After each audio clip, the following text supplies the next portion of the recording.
Okay, so once again, good morning to everyone. This is the second part of our lecture on Introduction to Criminology. Now, for this part, we will now focus on crime and crime typologies. So, ano po ba ang ibig sabihin ng crime? So, when we say crime, it is an act committed or omitted in violation of a public law forbidding or commanding it. Ibig sabihin, pag sinabi mong krimen, meron kang nalabag na batas o tinatawag nating public law. Ano po ba pagkakaiba pag sinabing committed or omitted? Pag sinabi kasi natin committed, nag-perform ka. You perform an act which violates a law. For example, pumatay ka, 'di ba? For example, pinatay mo ang iyong asawa. Ang pwedeng ikaso diyan ay yung tinatawag nating Article 246 which is parricide.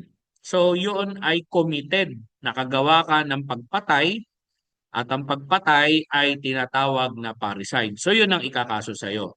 But when we say omitted, failure to perform an act na rene-require ka ng batas. Ibig sabihin, hindi mo ginawa, no? Kaya ka nakagawa ng krimen. Paano nangyayari yon? For example, may nagpaplanong pabagsakin ang gobyerno. Okay? Alam mo, pero hindi mo isinumbong. Kaya nagkagulo. Ang tawag doon ay misprision of treason. At yan po ay isang krimen na hindi mo ginawa. Ano hindi mo ginawa? Dapat kasi sinumbong mo eh. 'Di ba? Oh, kaya nakagawa ka ng misprision of treason. 'Di ba? Kumbaga ang treason kasi act of levying war against the enemy, pababagsakin yung gobyerno natin ng mga kalaban eh. 'Di ba? Pero hindi mo isinumbong. So omitted po 'yon. Sana maliwanag. Committed ginawa, omitted hindi ginawa. Okay? To be liable for a crime, there must be a law that prohibits a certain act. Para maging liable ka sa krimen, dapat may batas. Tatandaan, there's no crime when there is no law that punishes it. I repeat, kapag walang krimen kung walang batas na nagbabawal sa isang gawa. Okay? So we have three different views of crime. Yung tinatawag nating consensus view, conflict view, and interactionist view. Ano ba pagkakaiba niyang mga yan? So when we say consensus view, from the word consensus, agreed upon the members of the society. Kaya naging krimen yan kasi yung mga tao or majority ng mga tao agrees upon that that behavior is unaccepted and therefore must be a crime. Yun yung consensus ha. Ano pa? The law defines crime. Gumawa ng batas ang gobyerno para proteksyonan ng society. The law defines crime. And laws apply to all equal, no? Equally, no? Laws apply to all citizen equally. Ibig sabihin pantay-pantay, patas lang ang pagpapatupad ng batas. Diyan sa consensus view yan ha. So take note, ang consensus view agreed upon members of the society. Majority ng mga tao ay naniniwala na itong gawain na to ay mali. Dapat may batas na gawin para hindi na gawin yan sa society, wala nang mapahamak at ang batas ay equally applied to all. Consensus view po yan. Ano naman yung conflict view? No, when we say conflict view, pag sinabing conflict, hindi pagkakaunawaan eh, di ba? Oh, hindi pagkakaunawaan o hindi patas ang pagtingin. Yun ang conflict eh, di ba? So the law is a tool of the ruling class. Yun ang paniniwala. Ang batas ginawa, ang nakikinabang lang ay yung mga nasa ruling class o yung mga nasa matataas na posisyon sa gobyerno, mga mayayaman. Yan lang daw po ang nakikinabang doon sa batas. 'Di ba minsan may mga nagsasabi, bakit kapag yung mayaman hindi naman nakukulong? Bakit yung mahirap nagnakaw lang ng sardinas nakukulong? Yun conflict view. 'Di ba? Conflict view pala yung naiisip ng tao kapag gano'n ano. And the law is used to control the underclass para manatili sa posisyon ang mga nasa posisyon kaya daw gumagawa ng batas. No? Kaya yung krimen, yan ay ang nananagot lang daw diyan ay ang mga mahihirap. Yun yung conflict view na tinatawag. Pero pag sinabi naman nating interactionist view, nagiging krimen ang isang behavior because ang society dinedefine them that way. I repeat, kaya pag sinabi mong interactionist view, ang krimen nagiging bawal, yung behavior hindi ina-accept dahil dinidefine ng mga tao sa society na krimen o illegal yung isang gawain. Tandaan, ang society ang nagle-label sa action nila. Kaya kapag ang society sinabi na okay lang yan ang pagdodroga ay ano yan, kumbaga sakit yan, no? Hindi yan dapat sila parusahan. Ganon ang tingin ng society kasi, linilabel nila yun. 'Di ba? Kaya tingnan mo sa ibang bansa, 'di ba? Sa ibang bansa such as United States, even in Canada, 'di ba? May mga lugar diyan na talagang yung mga drug dependent, doon sila, 'di ba? Doon sila gumagamit. And ano ginagawa ng gobyerno ba sa kanila, 'di ba? Oh, unlike dito sa atin kapag may gumamit, talagang huhulihin, 'di ba? Oh, ire-rehabilitate, 'yun ang pagkakaiba sa atin. Dito pagkahuli, 'di ba? Sa RA 9165 kapag user ka, mandatory kailangan magpa-rehabilitate ka. Pero iba ang usapan kapag user ka na, meron pang nakuhang in possession of dangerous drugs pa, di ba? So, yan po, no? Consensus, conflict, interactionist view. Ulitin natin, pag sinabing consensus, kaya nagiging krimen kasi pinagkasunduan ng mga tao, no? Agreed upon ng mga tao na gawing krimen ng isang bagay. Conflict view, ang batas, ginagamit lang daw ng mayayaman para manatili sa posisyon at ang krimen para sa mahirap lang. Interactionist, kaya nagiging illegal ang krimen dahil society yung nagsasabi, linilabel ng society yung mga taong gumagawa ng ganong bagay na krimen. Okay? Now, elements of crime, ayan, iba-iba. Ito, marami yan kung makikita nyo sa iba't ibang libro, iba-iba. Pero yung ginamit natin libro, no? Ito ang elements of crime. Okay, number one, desire. Okay, ang PNP, tinatawag din yan as motive. Okay, ano po ba yung desire o motive? Reason of the person to commit crime. Ano ba yung mga reason? 'Di ba? Halimbawa, galit. Galit yung tao. Inggit. Gusto makabawi. Kaya gumagawa ng krimen ang isang tao. So yun yung number one element daw ng krimen sa pag-aaral natin, desire. Okay? Pero ang PNP tinatawag din siyang motive. Okay? Ano pa? Capability. Ayan. Capability, kakayahan, abilidad, no? The PNP referred to this as the means. Ayan, tinatawag din siya na means. The ability to commit the crime o kakayahan na magawa ang krimen. Yung iba, tinatawag din yan na instrumentality. So, paano po ba nangyayari yan? Yung capability na yan o means? So, for example, a person can commit cybercrime hacking if he is capable of using computer or yung computer program, which is yun yung kakayahan, di ba? Hindi ka makakagawa ng krimen kung desire lang, di ba? Ulitin natin, ayan, number one, desire. Ang desire mo, pumatay di ba? Gusto mong pumatay ng tao. Bakit? Kasi gusto mong maghigante, revenge. Paano gagawin mo? Anong capability mo? Hindi ka naman marunong bumaril. Hindi ka naman malakas, 'di ba? So, pag sinabing capability, kakayahan 'yun ng tao para magawa niya yung krimen. So, di ka makakahack kung wala kang alam sa computer systems, 'di ba? Yun yung capability. At pangatlo is yung opportunity o tinatawag na possibility, physical possibility to commit a crime. Ngayon, ito tatandaan nyo. Yung opportunity kasi, yan yung pagkakataon. Halimbawa, meron ka ng desire, gusto mong pumatay eh. O gusto mo magnakaw, eh na lang. Gusto mo magnakaw, desire mo yon. Bakit? Eh kasi kailangan ng pan-tuition fee eh, di ba? Kaya magnanakaw ako. Kaya mo bang magnakaw? Oo, kaya ko, kaya ko. Yun yung iyong ano eh. Kumbaga yung number 2 mo, yung means, di ba? Pero yung pangatlo, kailangan din. Ano yung pangatlo? Opportunity. Possibility yan na magawa yung krimen. O, ngayon, eto ngayon, dito papasok ang PNP. Dito papasok yung presence ng pulis.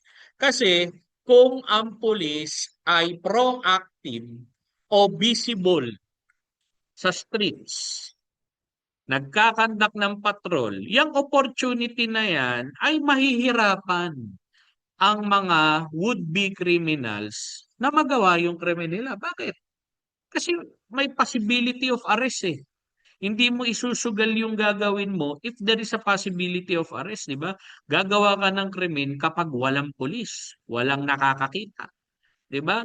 Yun yung tinatawag nating elements of crime. So tatandaan natin ha, desire, capability, and opportunity. No? Desire, capability, and opportunity. Now, ano pa po ang distinction? Ito, another topic to. No? Another topic. Distinction po ng crime, sin, and immorality. Okay, ano po ba pagkakaiba niyan? So pag sinabi mong crime, nagbabawal o pinagbabawal yan dahil may batas na ginawa para mabawal ang isang action o ang isang behavior. Di ba? Ang basis niyan ay batas na ginawa, yung mga Republic Act, yung mga Revised Penal Code, yan po yun, no? Acts or omissions that are punishable ng public law. Ang sin, ito kasi ay yung mga kasalanan eh, di ba? Ano to, spiritual or divine to. Sa relihiyon to, guys, based on religion. What is right and what is wrong. Pwede kasing nagkasala ka pero hindi pa krimen yun eh. Paano yun, sir? Not all sins are crime. Bakit? Pag nag-isip ka ng masama sa tao, di ba sin yun? O, nag-isip ka ng masama, nag-isip ka ng malaswa sa tao, di ba? O, nakakita ka ng napakagandang babae, nagkasala ka, ang isip mo, ang mata mo, nagkasala. Pero hindi pa namang krimen yun kasi wala pang action eh. Wala ka namang ginawa. 'Di ba? So ganun din, galit ka sa tao, sa isip mo, pinatay mo na siya, 'di ba? Pinatay mo na siya, pero hangga't hindi wala ka ginagawa, overt act, eh, hindi pa krimen 'yun, 'di ba? Oh, so hindi pa siya sin. Okay? Ay hindi pa siya crime, sin pa lang siya, okay? So 'yun at immorality. Okay. So ano po ba immorality sa society kasi to, guys eh, hindi nakaka-conform sa norms ng society. 'Yun po 'yung tinatawag nating immorality. Hindi tanggap ng society 'yung ganyan, 'di ba? Oh, immoral acts ang mga ang tawag diyan, no? Oh, halimbawa ano pa, based on the society if an act is accepted or not. 'Di ba? May society pa rin na hindi pa rin masyado tanggap ang mga relationship ng LGBT. 'Di ba? Meron pa ring mga society na hindi pa rin tanggap yung mga puro tattoo. 'Di ba? So based kasi sa society, ang immorality yung mga paniniwala ng tao dun sa lugar na yun eh. Kaya nagiging immoral ang isang action. Pero take note, hindi nga pag sinabing immoral, krimen agad. 'Di ba? Limbawa puro tattoo ka nga. Hindi naman wala ka naman na labag na krimen eh, 'di ba? So hindi mo matuturing na krimen 'yun. Okay? So yan ang pagkakaiba, crime, sin and immorality. Okay? Next, classification of crimes. Okay, we have two major classifications of crimes. Hinati natin to into legal and criminological classification. So punta muna tayo sa legal. When we say legal, we have 7 different classifications, legally speaking. according to law, according to the manner, to the stage, plurality, gravity, and basis, no? According to the nature. So yan po yung iba't ibang classification. So ano po yung nakikita naming FOI, DCCFA? Yan po yung mga acronyms para mas madali yung masundan. Anyways, i-discuss naman natin isa-isa yan, ano? Okay, dito muna tayo sa una, according to the law violated. Okay? According to the law violated, ang krimen kasi is a general term which can be defined, no, according to the law. Kasi may iba't ibang krimen according sa batas na na-violate. For example, felony. Okay? Ang felony po ay ang mga krimen exclusively na makikita sa revised penal code. Guys, no? So tandaan na, ang felony, yaan po ang mga krimen, yaan po yung mga acts or omissions na makikita sa revised penal code. Halimbawa, murder, pagpatay, di ba? Homicide, pagpatay din yan. Yang mga yan ay felony yan. Kasi bakit, sir? Kasi po, homicide and murder are both included in the revised penal code. Okay? How about offense? Ang offense, yan naman po yung mga krimen na ang nagpaparusa ay special penal law. Special penal law po, SPL ang nagpaparusa dyan. Bawal siya dahil may batas. Special penal law. For example, yung illegal possession of firearms. Di ba? Oh, illegal possession of firearms. Oh, bakit, sir? Wala naman sa revised penal code yun 'Di ba? Yaan ay naging pagbabawal o pinagbabawal, naging krimen dahil po may batas, may Republic Act na nagbabawal sa pagdadala ng barel na walang kaukulang papeles o mga patunay, 'di ba? Mga license kumbaga tinatawag. Okay? And infraction. Ano po ba yung infraction? Tinatawag din po itong demeanor sa iba. So pag sinabi mong infraction, yaan po ay mga ordinance. Local laws to, local. Bakit local, sir? Kasi hindi sa buong Pilipinas applicable. Sa specific province, municipality or city lang po pinagbabawal. Okay? Maaaring sa lugar na yan, bawal. Sa ibang lugar, hindi na bawal. Diba? O maaaring sa lugar na yan, ang penalty o yung fine ay mababa, pero sa kabilang lugar, mataas na. Yan po yung mga city o municipal ordinances. Ang tawag po dyan ay infraction, ha? Infraction. Okay, according to the law violated, ayan po. Pag sinabi mong felony, they are committed not only by means of deceit, but by also culpa or fault. So ito, maganda ding malaman natin, no? Pag sinabing felony, kinocommit siya by means of dolo, deceit, intentional. Pero pwede din siyang makommit na culpa or fault. Hindi sinasadya, 'di ba? O hindi ginusto, 'di ba? Sa revised penal code kasi yan, guys, yan dolo and culpa. Sa special penal law wala namang ganyan. For example, hindi naman sinasadya, 'di ba? Kaya pumapasok yung mga reckless imprudence, reckless negligence, 'di ba? Yung nasagasaan o nabangga yung tao, hindi naman intentional na makasakit pero dahil nabangga, reckless imprudence 'yun, 'di ba? For example, resulting to physical injury. Fault 'yun pero still may liability ka. Hindi pwedeng wala. Dolo, intentional yun.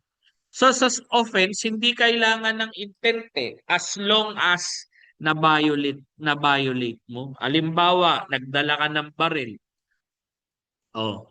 Hindi mo naman intention pumatay, sir. Hindi ko intention pumatay. For self-defense lang 'yun. Kaso nga wala kang license o permit to carry. Oh, bawal pa rin 'yun, no? Oh, at pag sinabi mong infraction, oh, ayan, tawag misdemeanant or infractor, no? So, 'yun tatandaan natin ha. Ang infraction, local ordinance 'yan. Yung mga pinagbabawal sa isang specific na munisipyo, syudad, o kaya probinsya. Okay? Now, according to the manner, punta tayo sa manner, no? The act, dolo or deceitful or fault, nabanggit ko na to kanina. Pag sinabing dolo, the act is done with deliberate intent, intentional, sadya na gawin ang krimen. Pag sinabing culpa, fault, the wrongful act result to, yun, yung in-example ko kanina, imprudence, negligence, lack of skill, lack of foresight. Hindi mo nakita, may tumawid. Hindi mo nakita, 'di ba? Hindi ka nakapreno, lack of skill, lack of foresight, still you are liable. Culpa ang tawag doon. Okay. Now, stages. Stage naman tayo.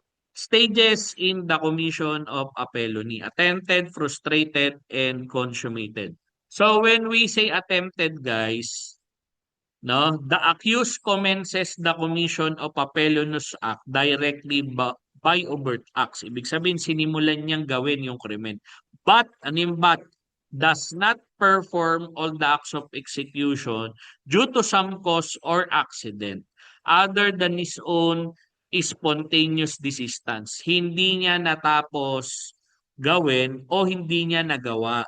'Di ba? Attempted lang no?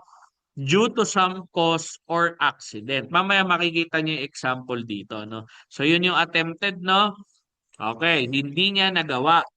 Attempted lang Inattempt, di ba, kung sa Tagalog, sinubukan Does not perform all the acts. Hindi niya natapos. Ang frustrated, nagawa mo Perform all the acts of execution, nagawa mo. Pero, hindi na-produce yung krimen. Okay? Gusto mong patayin yung tao, binaril mo, 'di ba? Pero hindi namatay 'di ba? Ibig sabihin frustrated 'yun. Frustrated stage 'yun, ha? Oh, pag sinabi mo namang consummated, all elements of the crime are present. Dito wala tayong pagtatalunan sa consummated kasi pag sinabi consummated, titignan diyan kung yung elements ng krimen at kung pasok ba lahat, consummated na 'yun. 'Di ba? Consummated na po 'yun. So for example, kung binaril yung tao, no, tinamaan at namatay, ang intention niya ay patayin talaga, consummated 'yun, yung stage na 'yun. Yung frustrated, gusto mong patayin yung tao, binaril mo, nabuhay. 'Di ba? Doon papasok yung tinatawag natin frustrated. So tignan natin example, sample scenario, no? In the case of People versus Lamahang, guys, ito, ano to, court decision to, guys, Jurisprudence po ito. Totoong nangyari para mas maintindihan natin. Okay. When the accused, for the purpose of entering the dwelling of another, gusto niyang pumasok dun sa bahay ng iba. Ano ginawa niya? No? Sinira niya yung dingding nung papasukin niyang bahay. Pero bago pa siya makapasok, no, he was arrested by a policeman. The crime committed was only attempted trespass to dwelling. 'Di ba attempted kasi although sinira niya nga, ang gusto niya kasi pumasok Ang purpose niya to enter 'di ba? Papasukin ko yung bahay nito. Sinira mo na ngayon, no? Kaya lang, ano nangyari? Nahuli ka bago ka pa makapasok. So attempted stage pa lang 'yon, no?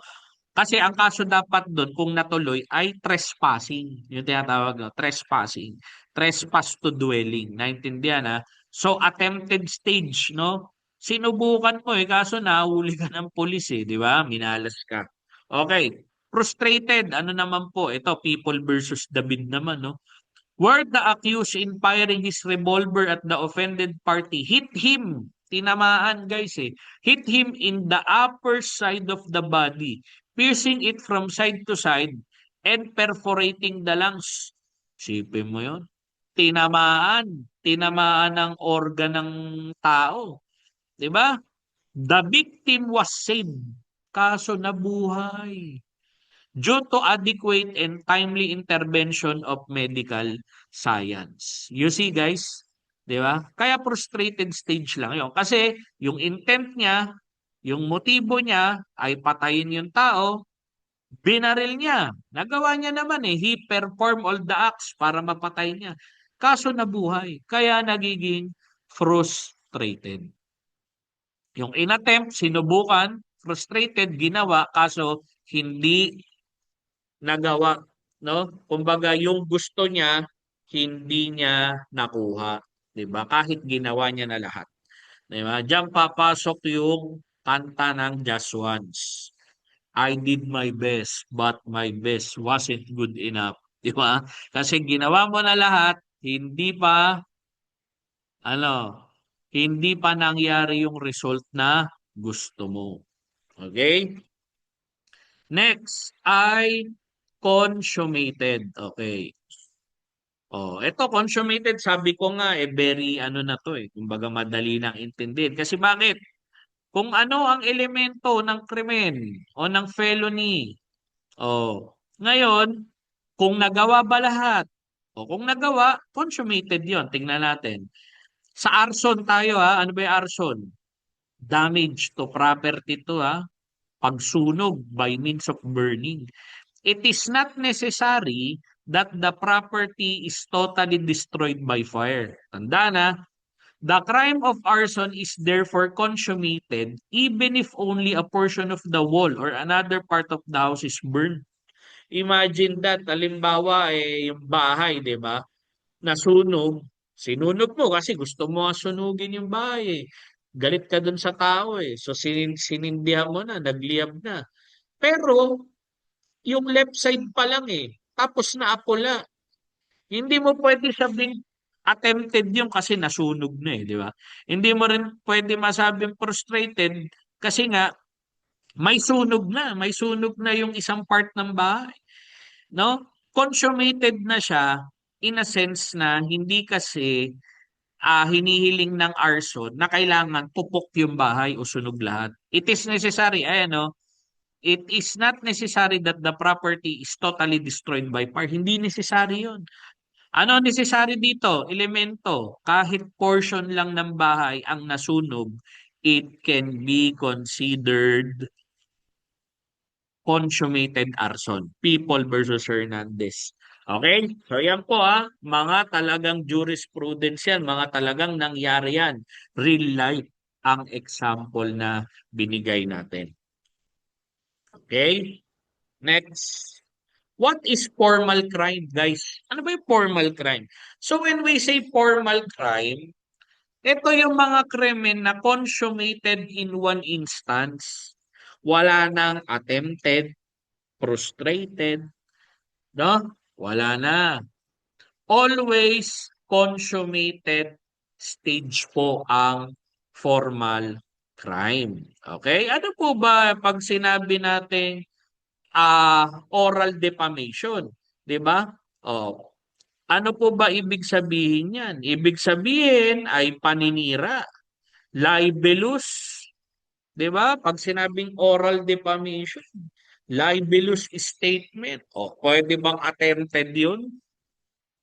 Pwede bang frustrated 'yun? Oral defamation is always consummated at yan po ang example ng formal crime. Okay. Next, according to plurality, simple crime and complex crime. Okay. So pag sinabing according to plurality, dami ng nabibiktima. dami ng action. Yan, tinitignan natin dyan. So, dito, simple crime, a single act constituting only one offense. Isang action, isa lang ang offense. Di ba? Kung halimbawa, yung tao nagnakaw, theft. Sa isang tao, theft yun. No? Simple crime lang yun. Pero, ang complex crime, pag sabi complex, more than one di ba? Two or more, di ba? Oh, may dalawang uri ng complex crime. Ano po yun? Compound crime and complex crime proper. Ayan, makita niyo yung kulay, di ba magkaiba? Ang compound crime, single act that constitute two or more grave felony. Compound crime yun, guys. Single act constituting two or more grave felony. Isa lang ang ginawa mo, pero ang na-constitute mo, two or more, kaya compound.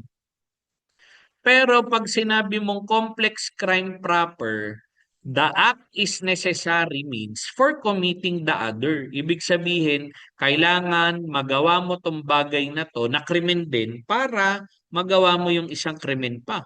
So, dalawa, di ba? Kaya nga complex eh. Higit sa isa, so dalawa. Di ba? Okay. Doon muna tayo sa tinatawag na compound crime. Ang compound crime, tinatawag din yang delito compuesto. Single act constitutes two or more grave or less grave offenses. So, tignan natin. Example, the assailant shot the victim in his right temple, but the bullet passes through the other temple and hit a bystander is an example of a single act that produces two or more crime. 'Di ba? Hindi mo naman ginusto na tamaan din yung isang bystander, yung tambay. Ang gusto mong barilin ay si Juan. Kaso si Pedro nasa likod niya, tinamaan din. So tawag doon compound. Delito compuesto. Mananagot ka din dun sa ginawa mo dun sa tambay na tinamaan. Okay? Ano naman yung complex crime proper? Delito kompleho. Ano naman yan? When the act is a necessary means for committing the other. Okay, ano illustration natin? Falsification of public document by an accountable officer or ng accountant as a means to commit malversation. Okay? People versus Barbas yun. Ano po ba yung falsification? Pamimeke ng dokumento. Okay? Pamimeke ng dokumento, falsification of document, 'di ba? For example, sa mga government agencies, 'di ba? Ngayon, yung mga issue about corruption, 'yan, pasok 'yan diyan. Bago ka makapagnakaw, ang pagnanakaw kasi malversation, 'di ba? Bago ka magnakaw, yan tinatawag nating malversation of public fund. Bago mo magawa yan, no? Kailangan mag-falsify ka muna ng document. So yan po ay complex crime proper. Kasi kailangan mameki ka ng mga dokumento, yung halagang 50 pesos, gagawin mong 5,000, yung laptop na 200 na bili mo lang ay 15 to 20,000, prenesyohan mo ng 100,000, yan, falsification yan eh. Bakit mo ba ginagawa yun? Para makapagnakaw. 'Di ba? So, complex crime proper, falsification, para makapagnakaw, people versus Barbas. Ano pa? Forcible abduction with rape. 'Di ba? Inabduct mo siya para maghahasa. Di mo naman mare-rape yan kung di mo i-abduct, 'di ba? So complex crime proper, no? Delito kompleho. Okay. Next, according to gravity. Okay, ano naman po ito? According to gravity. Pag sinabi mo, nasa RPC kasi yan Article 9 of RPC, grave felony, less grave, and light felony. Pag sinabi mong grave felony, ang kaparusahan dyan ay capital punishment or afflictive penalty or punishment. Pinakamataas, guys. Yun ang tatandaan natin dyan. Pag sinabi grave felony, pinakamataas pong parusa yan. Pag sinabi naman pong less grade, correctional in nature ang parusa dyan. Pagkakakulong. Di ba? Pag sinabi mo namang light, no, pinakamababa yan. Light felony is arrest to minor or fine not exceeding 40,000 or both. So, mababa lang po, no, yung mga light felonies na yan. Okay? Next. Ayan, illustration. Ano po ba, sir, ang mga halimbawa? Ayan po. Grave felony, guys, ayan, no. 'Di ba? Mga capital punishment 'yan. Kasi mabigat naman talaga yung ginawa nila. Rape, murder, o rape, 'di ba? Nanggahasa. Murder, pagpatay. Infanticide, o lalo na yung bata pa lang pinatay, guys, so infanticide. Intentional abortion, sinadya. Destructive arson, 'di ba? Sinunog mo yung property ng tao. Grave 'yun, guys. Oh. Pag sinabi naman less grave, ayan, sedition, arbitrary detention, violation of domicile, unintentional grave scandal. Yan yung mga halimbawa ng less grave. At pag sinabi mong light, ito yung pinakamabababa, pasok dyan yung prostitution. Yung prostitution, ang kinukulong dito sa light is yung violation ng prostitute. Yung mismong prostitute to. Kasi kapag ikaw ay kliyente ng prostitute, hindi ka naman kakasuhan ng prostitution eh. Ang kaso mo dyan, boy, ay trafficking in person. Ayan, matagal-tagal ka mangungulungan, trafficking eh. Pero pag ikaw nagbebenta ka ng aliw, prostitute ka, ang kaso sa'yo, prostitution. Ha? Tandaan yan. Light threats, alarm and scandal, slander by deed, sinampal mo. 'Di ba? Napaya yung tao, light coercion. Yung mga yan, light lang yan. No, pero still, meron pa rin pong kaso yan. Okay? Meron pa rin parusa. Okay. So punta tayo doon sa 14 titles in the RPC. Ano po ba yung mga yan? Ito po yung mga krimen na makikita po sa revised penal code. Okay. Yung mga felony nga, 'di ba? Ngayon, meron yang 14 titles eh, no? Bawat isa, grupo 'yan o cluster. Okay. Ang una ay yung national security and laws of the nation. Diyan papasok yung mga espionage, yung mga spying, no? Treason, 'di ba? Act of levying war, oh, 'di ba? Nakikipagkampihan ka sa kalaban ng bansa natin. Oh, ayun. Traitor ka, ibig sabihin, no? Number two, fundamental law of state. O, diyan naman papasok yung mga arbitrary detention. Usually, mga public officers to ang nakakasuhan dito. Arbitrary detention, yan. Yung mga delay in the delivery ng mga detained person. Di ba? May mga oras kasi yan eh. Oh. So yan po yan ha, diyan papasok. Meron naman kayong ano diyan eh, kumbaga, 'di ba sa subject nyo noon, 'di ba? Sa Revised Penal Code book 2, sa book 2 yan eh. Napag-aralan eh, 'di ba? Ano pa? Number 3, crimes against public order, diyan papasok yung mga rebellion, coup d'etat, oh, 'di ba? Oh, yan po yan. Ano ba pagkakaiba niyan? Pag rebellion, insurrection kasi yan, mga civilian yan eh, di ba? Mga nagrebelde sa gobyerno. Pag kudeta, mga military yan. Di ba? Public order yan mga yan.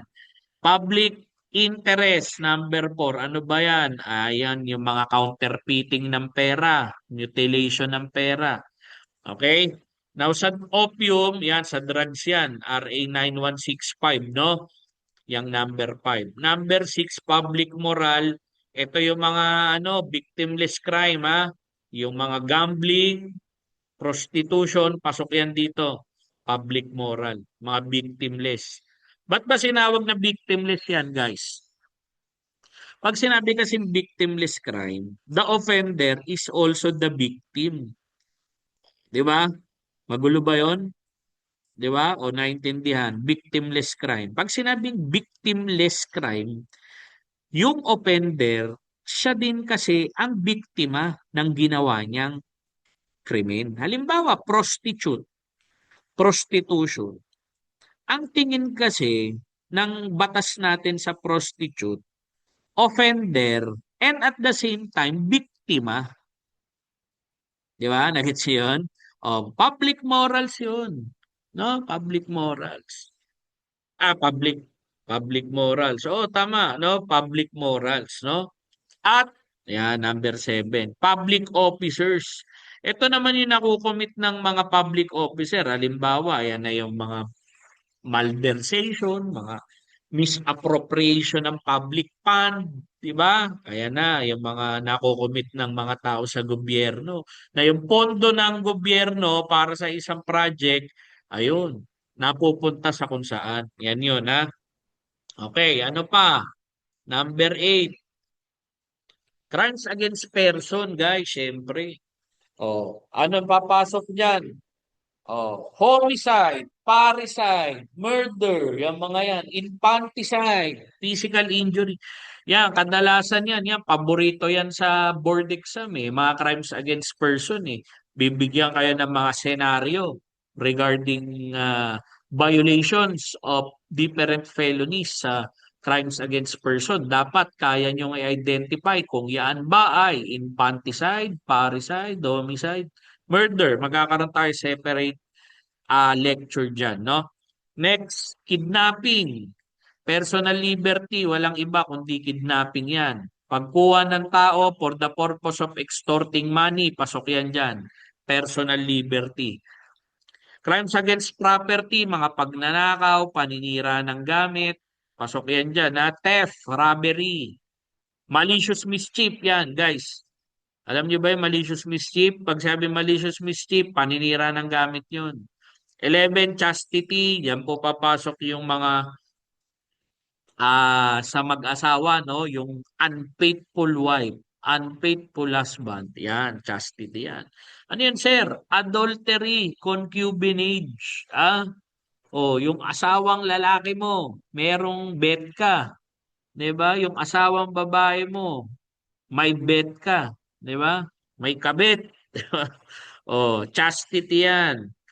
Okay? Civil status, ayan, mga simulation of birth, okay? Crimes against honor, yan yung mga libel, slander, at quasi-offenses, these are the reckless imprudence, negligence na makikita sa revised penal code. Okay? Next, according to nature. Meron tayong tinatawag na mala inse, mala prohibita. Okay. Ano po bang difference niyan? Pag sinabi mong mala inse, ito yung mga krimen na makikita sa revised penal code. So ang tawag diyan, felony, 'di ba? Kung natatandaan niyo pa kanina, 'di ba? Felony are the crimes or omissions which can be seen on revised penal code. Next, number 2, wrongful in nature siya. Ibig sabihin, kahit na hindi mo alam yung particular article o Republic Act, alam mong mali yun. 'Di ba? Maling pumatay, maling magnakaw, maling manggahasa. 'Di ba? Wrongful in their nature yun 'Di ba? And number 3, it is important na malaman if may intent. 'Di ba? Kasi mababago pwedeng mabago yung ipaparusa dun sa tao. Mababago yung krimen na nagawa kung nakita na may intent o walang intent yung isang tao. Pwedeng mabago. For example, qualifying sa murder, yung pala wala naman, di naman pala pumasok sa elements na murder. May mga qualifying circumstances kasi. Wala naman, homicide lang yon, di ba? Kaya mahalaga yung intent, essential siya sa mala inse. But when we say mala prohibita, guys, ang crimes punishable by special penal law.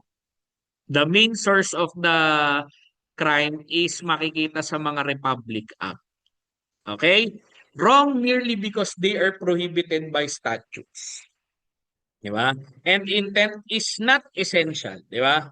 Hindi kailangan malaman kung intentional sa mala prohibita because the moment you committed the crime, 'di ba, na pinagbabawal sa special penal law, yun na po yun agad, 'di ba? Okay. Next, criminological classification of crime. Ano naman po ito, criminological classification ng crime. Okay? Oh. Okay, so yan po, anim yan ha. According to result, according to the time or period of the commission, according to the length of time, place or location, mental faculties, and type of offender. So ano po yung mga yan? So according to the result, we have acquisitive and extinctive. When we say acquisitive, when the offender acquires something as a consequence of his criminal act, kapag may nakuha, acquisitive po yun. You acquire something di ba? Ano halimbawa dyan? Pagnanakaw, di ba? Oh, bribery, tinanggap mo yung pera, yung suhol. Bribery yun di ba? Oh, tanda na ang bribery, yan po yung krimen na pwedeng isang sa tao na tumanggap ng suhol. Bribery yun, 'di ba? Pero pag corruption of public official, yan yung ikakaso dun sa nanuhol, ha? Yung recipient, bribery yun, 'di ba? Kaya acquired may nakuhang pera. Then when we say extinctive, the end result is destructive. Ano yung mga krimen na yan? Murder. Di ba? Siyempre, destructive, nakapatay ka Physical injury, ang resulta, nakasakit ka, di ba? Nabugbog, na ospital, di ba? Nabali yung buto. O rape, destructive yan di ba? Nasira mo yung buhay, yung puri ng tao. So, extinctive crime po ang mga yan. Okay? Next, according to the time or period naman tayo. Meron tayong tinatawag na seasonal crime. Ano po yung seasonal crime? Yung po yung mga krimen na nangyayari lang during a certain period of the year. Sa isang period no o panahon lamang po pwedeng mangyari. So yung pagnanakaw, hindi mo matawag na seasonal yun Yung theft, di ba? Situational yun. Oh. Ano ba yung situational? Ayun, committed only when the given situation conducive to its commission. Nabigyan ka ng opportunity, di ba? Naiwan ng kaklase mo yung cellphone, no? Nag-uwian na sila. Ikaw na lang ang natira. Dahil nakatulog ka, di ba? Nag-uwian na sila, Natira ka sa classroom, may nakaiwan ng cellphone na maganda. Kinuha mo ngayon. Situational yon, hindi seasonal. Pag sinabi seasonal, nangyayari lang during a certain period of the year. Constant yon, ibig sabihin, fix na tuwing season na ganito, pwedeng may mangyaring krimen. For example, tuwing election, di ba, mayroon nangyaring vote buying.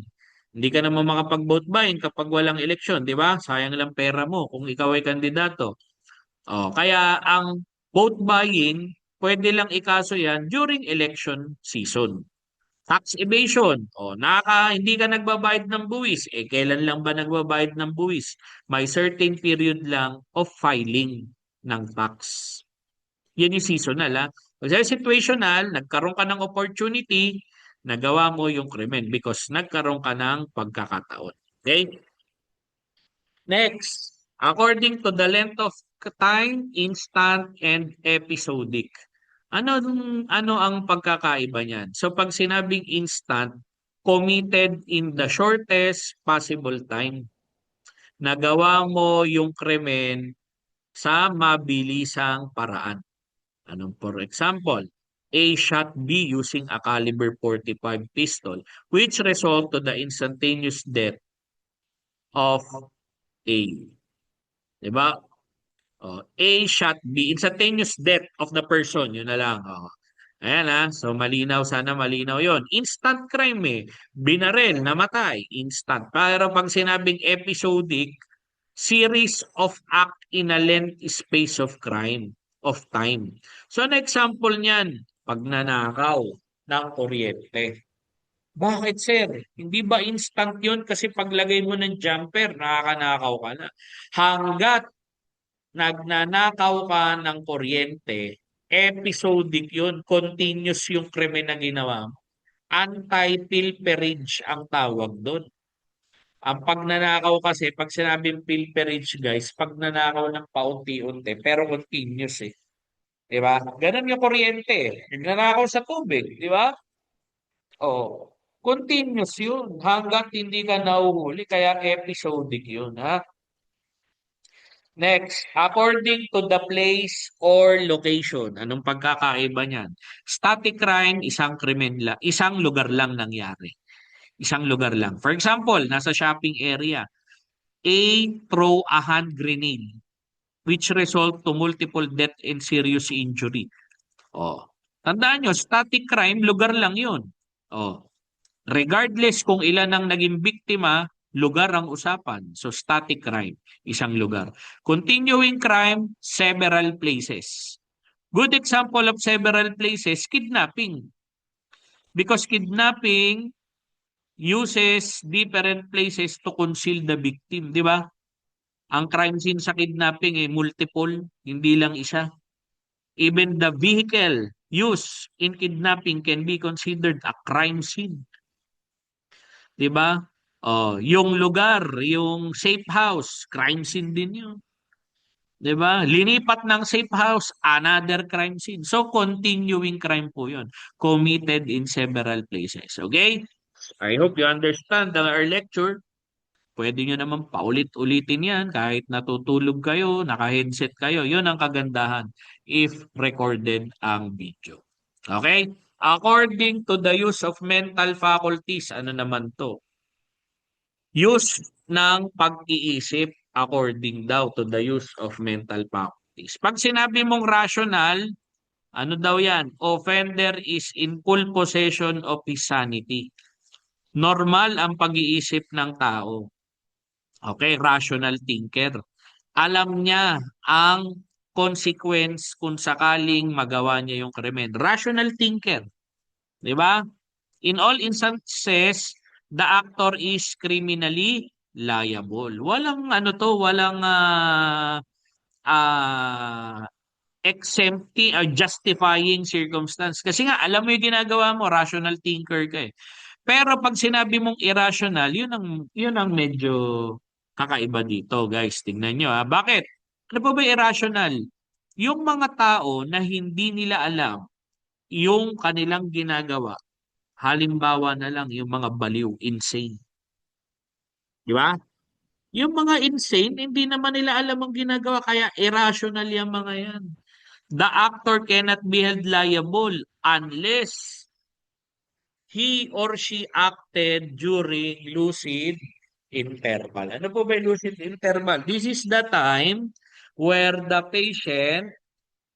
patient's condition temporarily improve. Yun ang insane kasi. Ang insane kasi hindi naman lagi kang baliw dyan eh. There are times na pwedeng mag-improve ang kondisyon mo. 'Di ba? Oh, kaya kapag ginawa mo during lucid interval ang krimen, it cannot be considered as irrational crime kasi naintindihan mo na, 'di ba? Yung ginagawa mo. Okay, according to ano to? Oh, according to the type of offender. Ano ba tong according to the type of offender? Meron tayong tinatawag na white collar and blue collar crime. Okay. Ano ba yung white collar crime? Ang white collar crime, guys, ito yung mga kinukumit ng tao na mga professionals and mga kilalang tao, yung mga upper socio-economic, yung mga negosyante, pasok yan dito. 'Di ba? White collar crime yan. Okay, tandaan nyo na yung ginagawa nila is in connection with their profession or business. Anong halimbawa nun? Hindi nagbabayad ng buwis. White collar crime yun. Di ba? Oh, yung mga professionals na dahil sa kanilang profesyon nakakagawa sila ng krimen, pasok yan dito. Oh, for example, yung nagpe-prescribe ka ng illegal drug sa kaibigan mo para makagamit siya ng morphine, 'di ba? You prescribe an illegal drugs. Pag rene-resetahan mo siya, 'di ba? So white collar crime 'yon kasi you committed the crime in connection with your profession. Okay? Pag sinabi nating blue collar crime, ano naman po 'yon? So ang blue collar, kabaliktaran siya ni white. Bakit? Kasi ang blue collar, yung mga tao commit crime just to maintain their livelihood para mabuhay sila.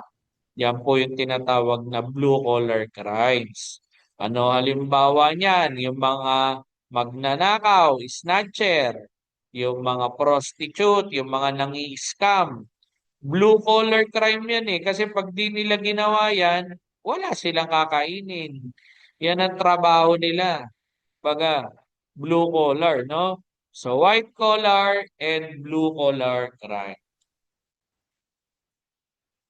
Okay. Next, development of crime. Ano po ba tong development of crime na to? Okay? Ang krimen, bago yan maisakatuparan, dumadaan yan sa dalawa. Una sa utak, ang tawag doon ay internal act. Tandaan, it is not yet punishable by law. Kasi nasa utak mo pa lang yan, di ba? Kung naaalala nyo kanina, yung sin ay kasalanan sa Diyos, kasalanan mag-isip ng masama sa kapwa, internal act pa lang yun. Wala pang krimen na nagagawa. But, anim but, if may mangyari na, ginawa mo na, external na po yun. You prepare, you execute, external act na po yun. You can be liable na for a crime. Okay, when does crime exist? Ayan. Kailan daw ba nagkakaroon ng crime? So sabi, sa legal na pananaw, nagkakaroon ng krimen kapag proven guilty na. Okay? When the judge no gives a verdict guilty beyond reasonable doubt, may krimen na. Pag sinabing scientific naman, when the crime it is reported. Realistic din to kasi kapag nare-report ang krimen, nagkakaroon tayo ng basis kung ano yung nangyari. 'Di ba? O, kaya meron nga tayong mga index, non-index crime, yung mga reporting, yan scientific point of view, yung mga crime rate, 'di ba? Pasok yan, crime statistics, scientific point of view yan. And criminological. So sa pananaw ng criminology, crime exists the moment she committed the crime. Okay? So yan po yung tatlong pananaw kung kailan nagkakaroon ng krimen. Okay. Next, what is crime reporting? Ano po ba yung tinatawag nating crime reporting? Okay? Crime reports are compiled by the PNP. So take note of that ha. Ang crime report, ino-compile daw siya ng PNP and presented in the form of crime statistics. Okay? Now, ano po ba ang crime stat? Crime statistics is a mathematical measure of the level or amount of crime prevalent in a given area at a given time. Dito kasi sa crime stat, makikita natin kung gaano na kadami, kataas ang crime rate, di ba? Sa isang lugar. Sa isang, halimbawa, ang kinukuha ay sa isang buwan. 'Di ba? Sa isang buwan, ang barangay poblasyon, 'di ba? Ang barangay na poblasyon ay merong ganitong mga krimeng nangyari. Ilan ang mga krimen na gano'n ang nangyari? No, crime statistics 'yan. Okay? It is based on crime volume, index, non-index, and crime rate. Okay? Yan po yung crime reporting natin. No? Now, unahin natin po yung crime volume. Okay. Ano po ba ang crime volume? Pag sinabi mong crime volume, it is the total number of reported crime incidents. So, tanda na, Ang crime volume, total number of reported crime incident sa isang area. Ngayon po, ang PNP, gumagamit po yan ng mga term sa crime volume na index and non-index crime. Okay? Index and non-index crime. Pag sinabi mong index crime, merong mga krimen na papasok sa index crime. 7 lang po yun. At pag sinabing non-index, mga special law po yan. Okay? Index and non-index are classified under public or peace and order indicator, while quasi-offenses are classified under public safety indicator. Mga quasi-offenses, yan po yung mga reckless imprudence, reckless negligence, no? Diyan po pinapasok yan, okay? Now, crime rate, ito naman po, no? Ano po ba yung tinatawag nating crime rate? So, kung crime volume, kanina nabanggit natin, iba rin siya sa crime rate. Ang crime rate, yan po yung number of crime incident in a given period of time for every 100,000 inhabitants in an area. Now, kung makikita nyo po dito sa picture, yung CR, that is crime rate. Paano po kukunin yung crime rate? Yung crime volume, yung dami po ng nangyaring krimen na rineport. I-divide po yan sa population. So, tanda na, ang crime volume, i-divide po sa population, times sa 100,000. Yun po yung magiging crime rate natin. So para po magkaroon ng crime rate, mahalaga po na meron tayong crime volume. Malaman natin muna gaano kadami yung mga committed crimes within our jurisdiction para makuha yung crime rate. So tandaan niyo, 100,000 na yan, this is fixed. Constant na yan. Ang mababago lang dyan, syempre, yung volume tsaka yung population. Okay? Next.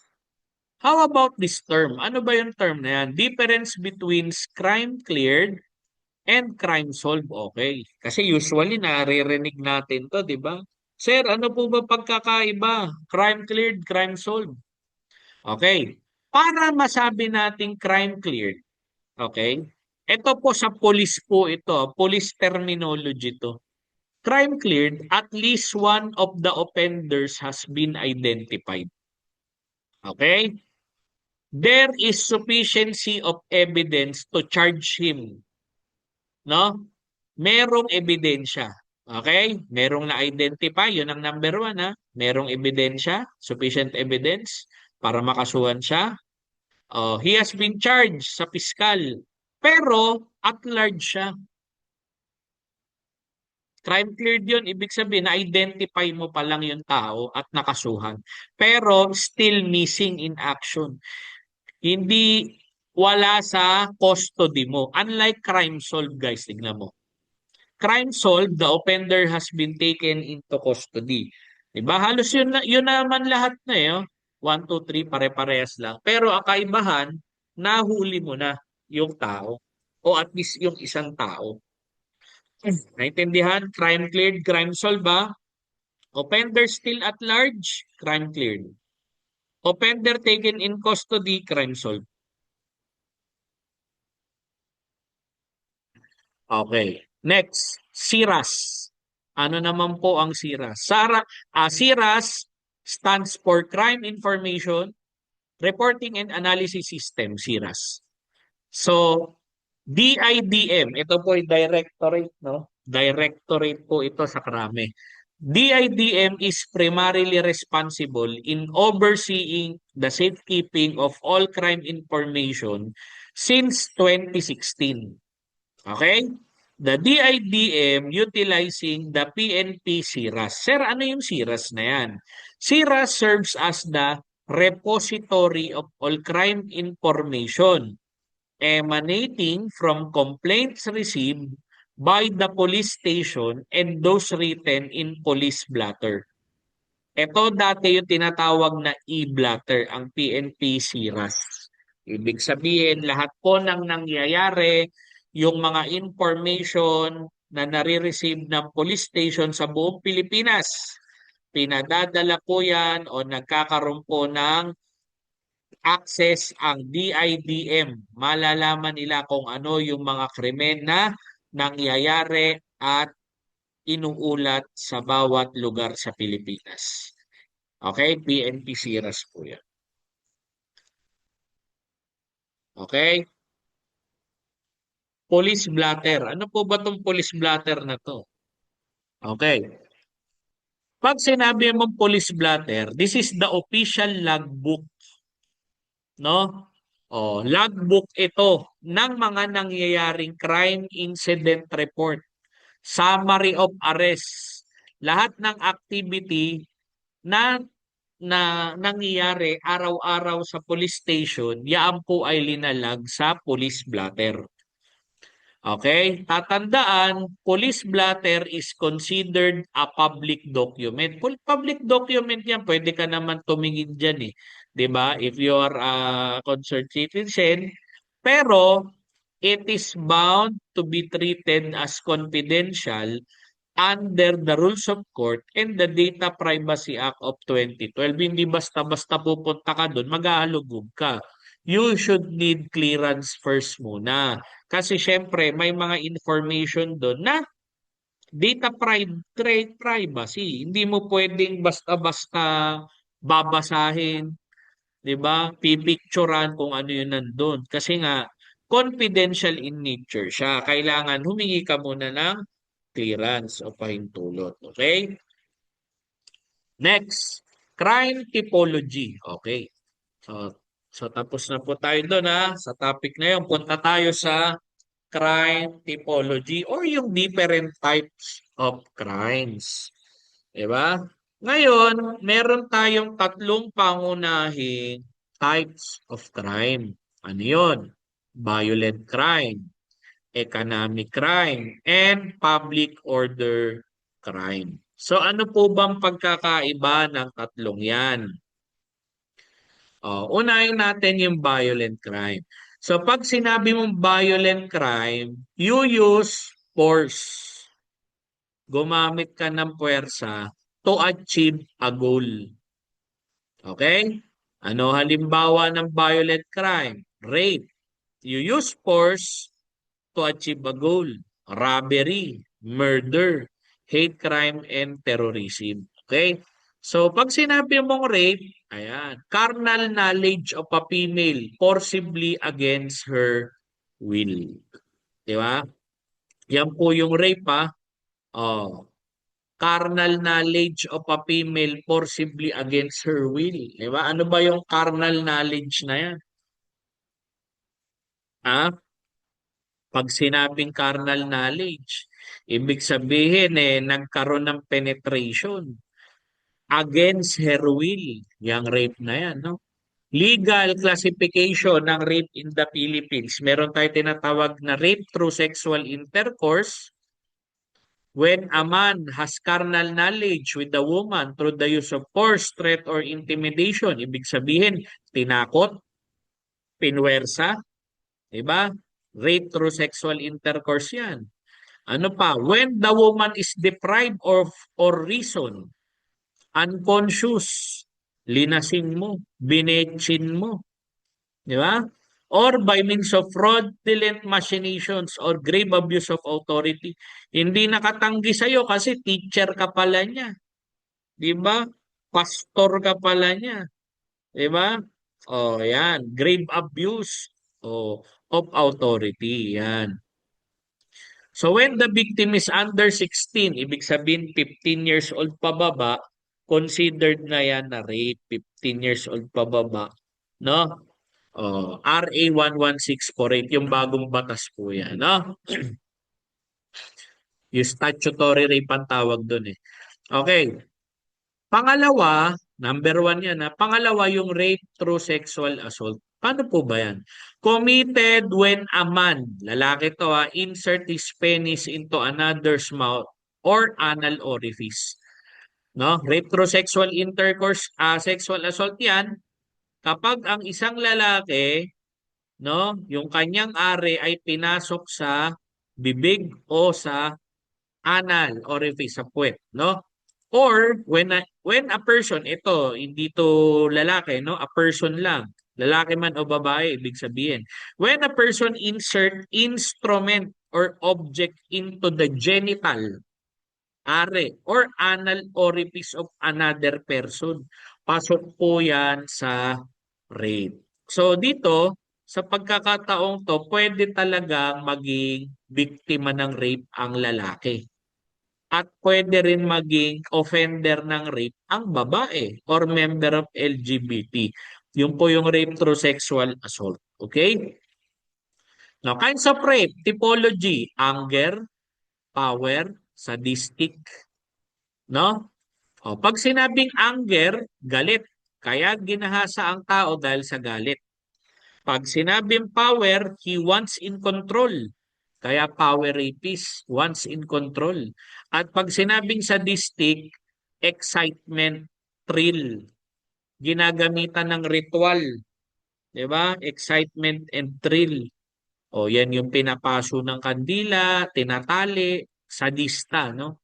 Okay. Ano pa? Gang rape. Ayan, committed by multiple offenders. Ayan. Yan usually 'di ba yung mga for example yung sa mga inuman ng kabataan tas pag nalasing na yung babae yun multiple ang mangre-rape. Serial rapist, ito yung multiple yung nagiging hindi lang isa ang naging biktima, no? Marami, serial. Acquaintance rape, ito kakilala, 'di ba? Kakilala. Acquaintance involve someone known to the victim. Subcategory ng acquaintance, date rape, statutory, and marital rape. O, alam na natin date rape, di ba? O, acquaintance, kilala mo eh. Kaya lang, o, dinala ka sa motel, dinala ka sa hotel. O, dahil lasing ka, no? O, statutory rape yan, kadalasan kakilala eh. Yung mga biktima ng statutory rape, tsuhin, tatay, 'di ba? Pinsan, 'yan, acquaintance. Tandaan niyo pag sabi acquaintance kasi kilala. Marital rape, asawa mismo. O, ayan ha. For your information, ang rape, may marital rape po tayo. Ibig sabihin, ang asawa ay pwedeng maging biktima ng rape. At ang asawa ay pwede ding mang-rape. Re-rapein asawa mo kasi dapat may consent yan eh. Hindi pwedeng kapag in-hit ka eh basta-basta ka na lang, di ba? So may ano yan kumbaga consent pa rin even though you are kasal na, no? Next, robbery. Pag sinabing robbery, pag nanakaw to pero use of threat or violence. 'Di ba? Kumbaga, may pananakot, may pananakit. Kaya nakanakaw. Yun ang kaibahan sa theft. Yung sa theft kasi wala namang ganito eh. Oh, 'di ba? Limbawa, snatcher 'yon, theft 'yun eh. Pero pag robbery, ayan yung tinutukan mo ng baril, tinutukan mo kutsilyo, binugbog mo, 'di ba? Para makanakaw, no? Robbery 'yan. Types of robber, professional. Okay? Pag sabi professional robber, ito yung source ng kanyang kinabubuhay. Professional robber. Opportunistic robber, ito yung kapag accessible lang, nagnanakaw. Opportunistic eh, di ba? Oh, yung professional, kahit sarado yung bintana, bubuksan yan. Yung opportunistic, kapag bukas ang bintana, tsaka titingin yan kung pwedeng may manakaw, di ba? Addict, robber, alcoholic, the same yan eh. To support their vices eh. Bisyo yan eh. Okay. So tapos tayo sa rape, robbery, murder tayo. Ano ang murder? Pagpatay. At merong iba't ibang klaseng murder. Umpisa natin sa mass murder. Ano ba yung mass murder? Kill several people at one location. Diba? Yung parang sa school, diba? Halimbawa, sa ibang bansa, diba? May mga news na may mga estudyanteng pumupunta sa school, meron dalang barel, at doon, diba? Isang location lang sa school nila, no? Mass murder ang tawag doon. Number two, spree murder. Ang spree murder naman, different location. yung pagpatay ng spree murderer, ang pagpatay niya, iba-ibang lokasyon that usually period of several days. Spree yun, spree. At pag sinabi mong serial, killing of three or more victim, no? At ang usual dyan nagiging code kasi, may cooling off period. Serial killer yun eh. May cooling off. Tsaka usually, ang serial killing o serial murder, there is a specific target. 'Di ba?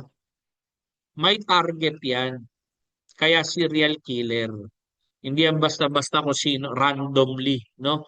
There's specific target with the cooling off period. Ibig sabihin, sa Tagalog, nagpapalamig ka. Yan yung serial, no?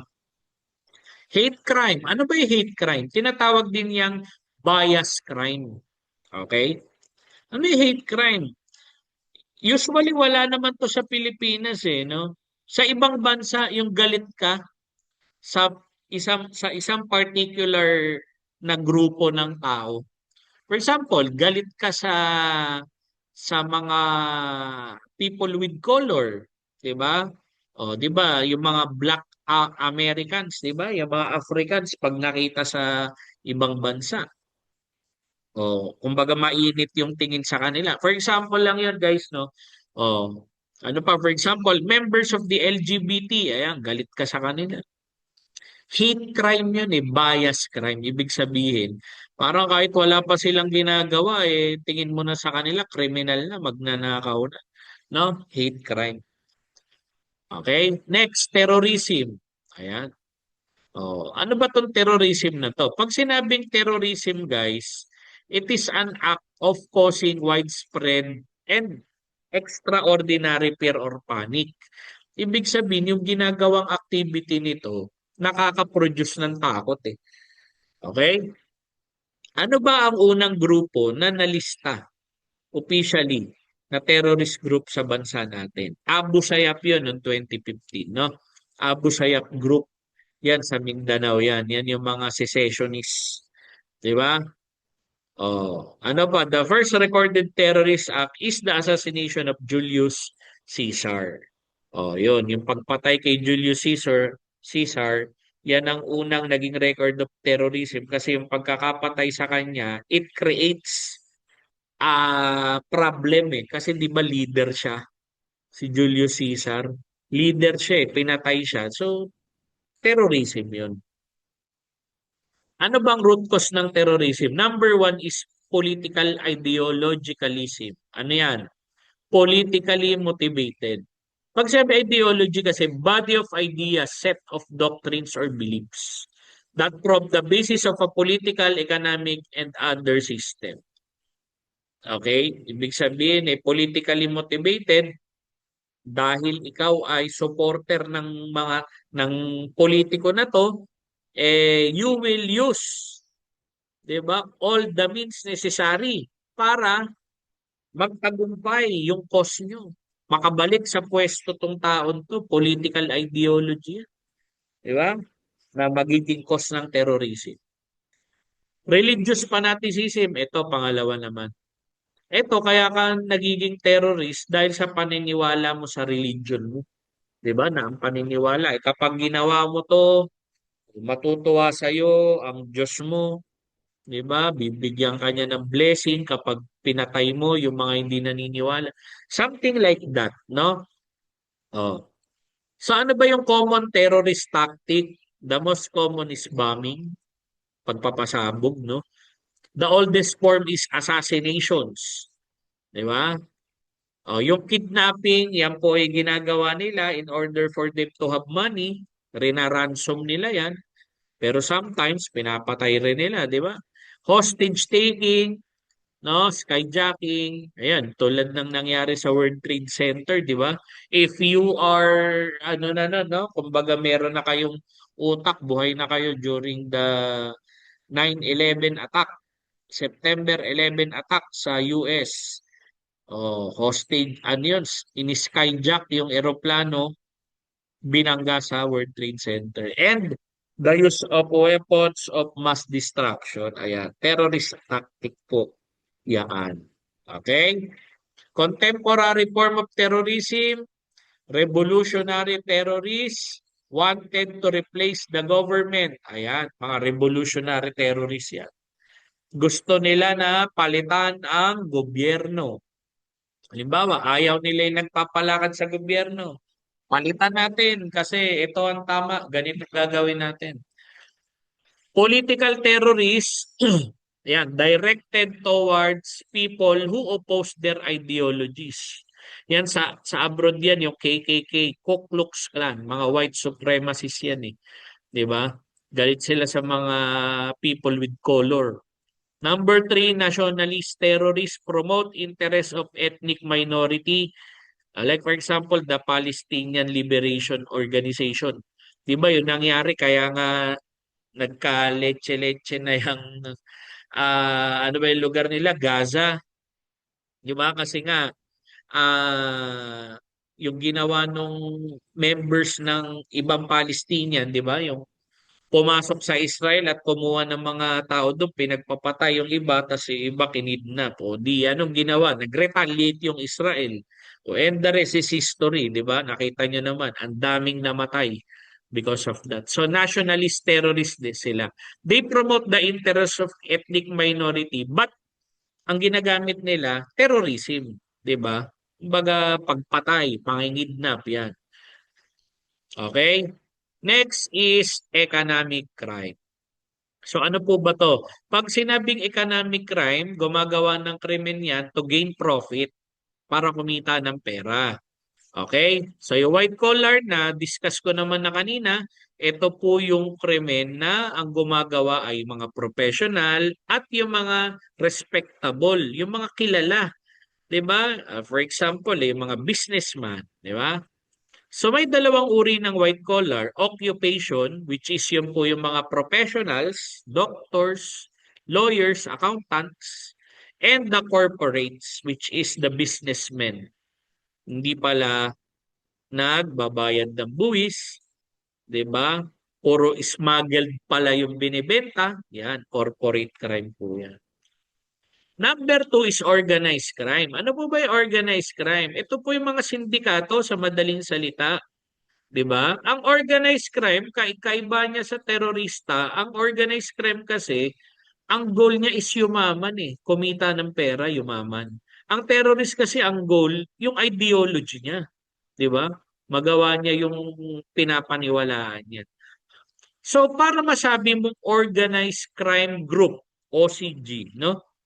Dapat three or more persons po ang magkakasama doon. 'Di ba? May enforcer, may corruptor, and corruptee. Ayan ha, sa organized crime group, merong enforcer, may corruptor, and corruptee na member. Ano po ba yung enforcer? Ito po yung tagagawa. Ito po yung parang uh, muscle ng grupo. Diba? For example, taga-singil ng pera, taga-patay, taga-deliver. Yan, enforcer yan. Pag sinabi mong corrupter, ito yung pumupunta dun sa mga government entities, law enforcers, para magbigay ng pera. Ito yung sweet talker, kung tawagin. At yung corruptee, ito po yung kasabwat na. Ito po yung mga member ng pulisya, member sa government, high-ranking government officials na nagtatanggol sa grupo kapag mahuhuli na sila. So, yan po yung typical structure, okay? At cybercrime.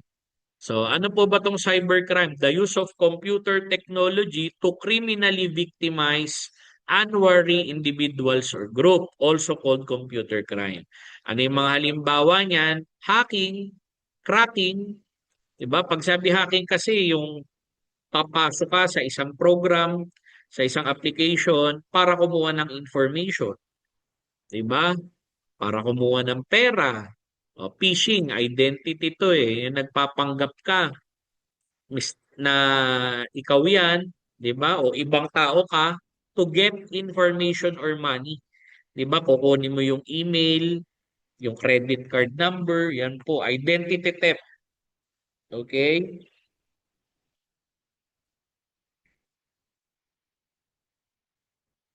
Okay, cybercrime. Ayan. And public order crime.